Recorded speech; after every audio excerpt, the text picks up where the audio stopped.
buồn còn như cài phở như là bây giờ làm bò nó như vậy ba lâu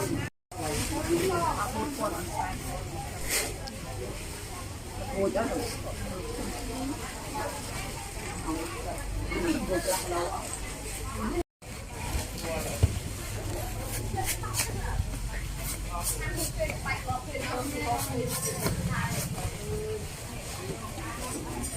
buôn cái lâu ông mới quỳ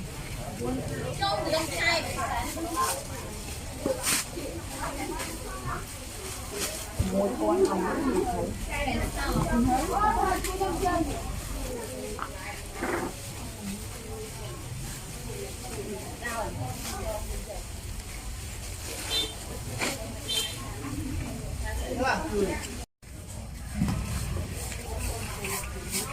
Sam pin nhở?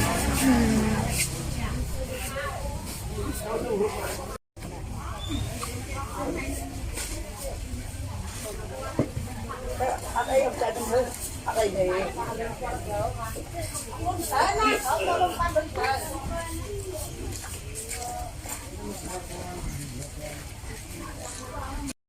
Mày kia nó khổ quá.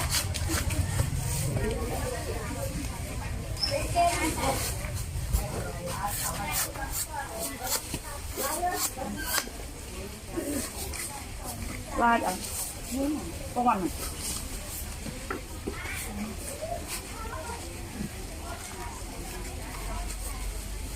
cái gì làm cho ra rồi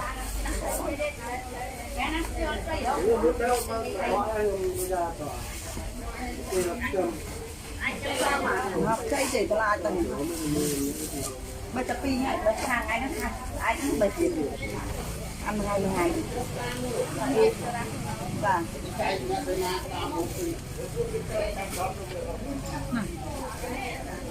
cái là cơm thừa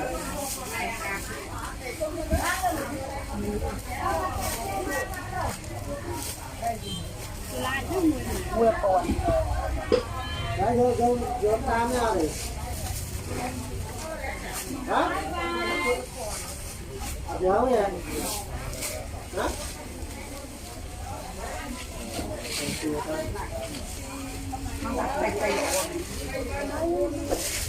ta bé bán phơi rồi bé hẹp còn rất là cần bé đâu ta khôi ép được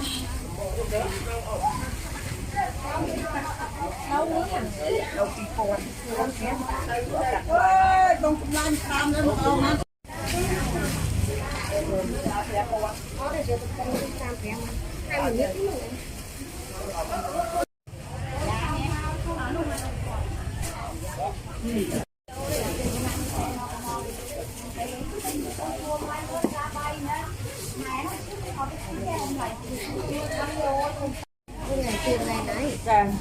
bây tuần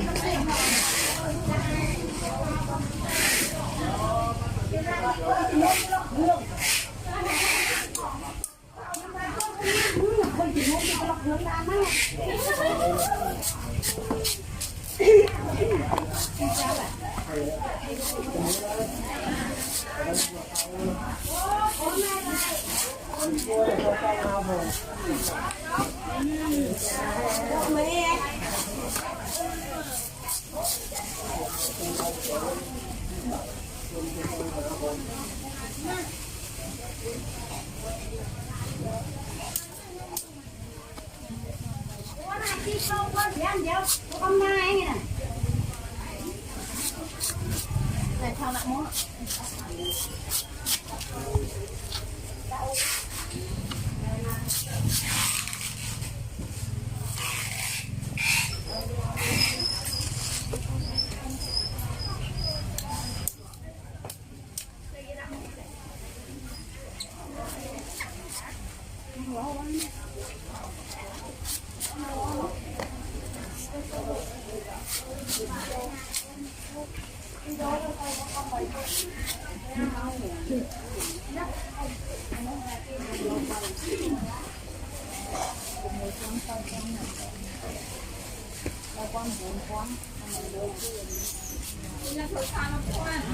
tak kalah ha.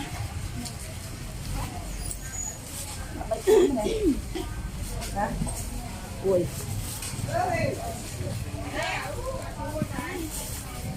Cái con. Nè, đưa hơi từ. Cái con này.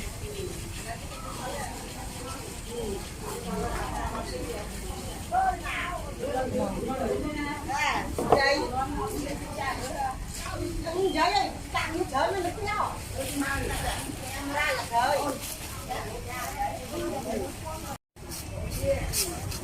Để giờ ai ăn được hả? Giờ không phải. Mình không xin mời. Mà nào thì lại. Anh đi sang đây cùng gọi lên cùng.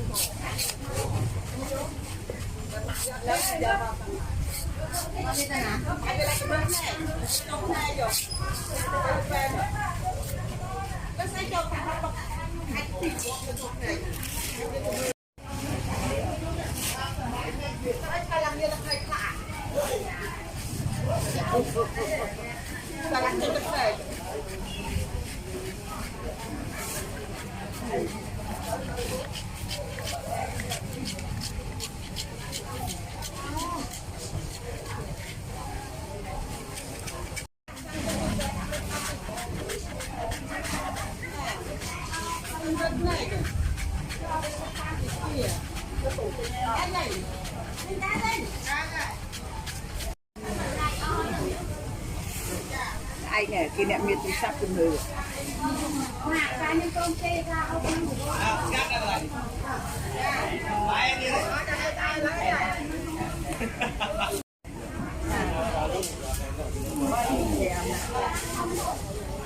Giờ luôn đóng thêm thôi, cái này thêm thôi.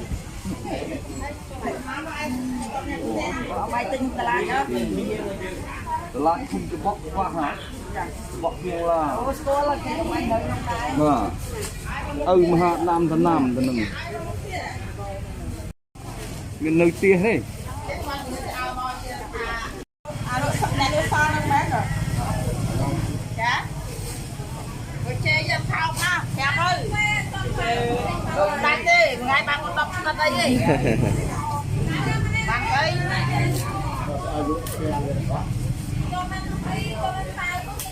Giờ cái lên thôi, rồi mình thôi.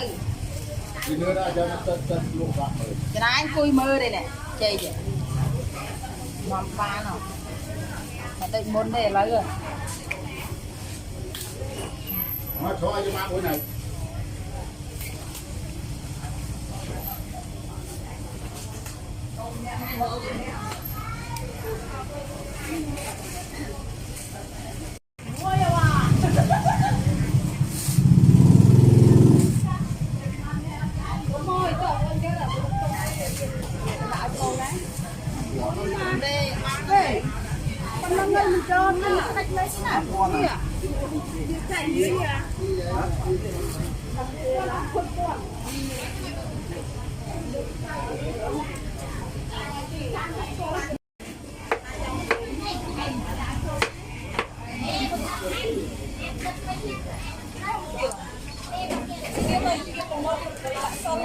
Nhanh lâu phải.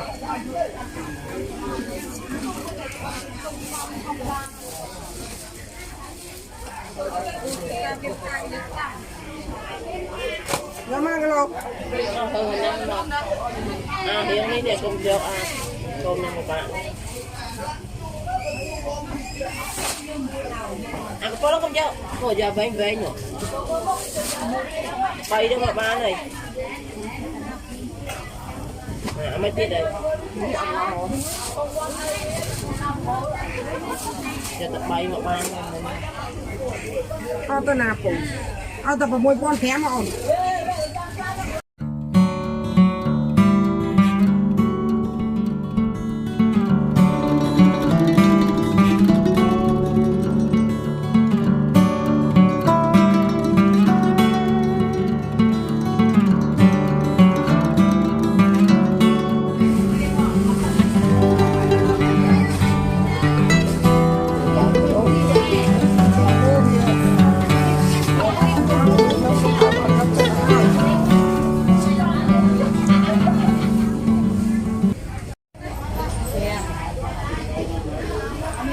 nào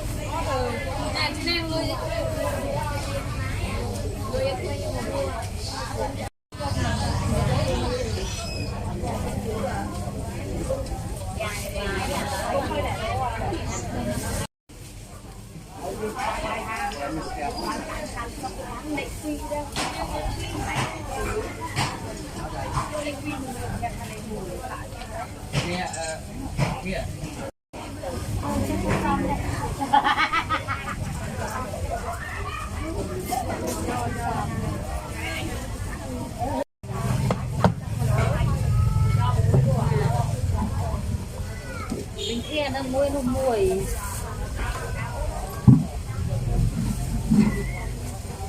chuột xoay cam rồi chuột xoay cái đào này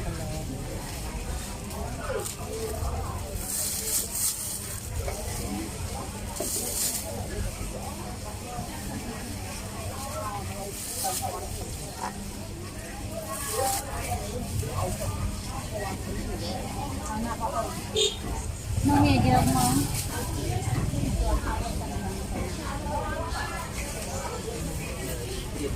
chuột mấy cái lá lâu à nhưng chuột ai với phần đặt đặt thơ tên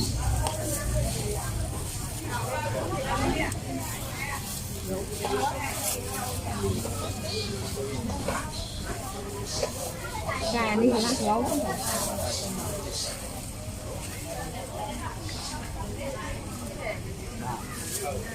tinh chua một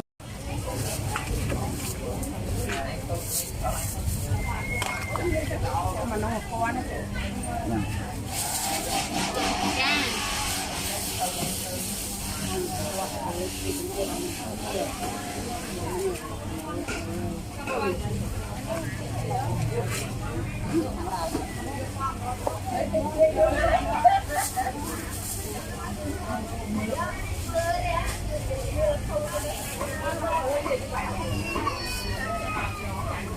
Để bữa nay cũng bắt vô ba đây. Này, lực đọc. Em mấy hai kia vô bọc luôn này. Nari. Nari. Ini anjo tay sa chongot. Yo, yo tay sa chongot. Ano maglo man?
Mà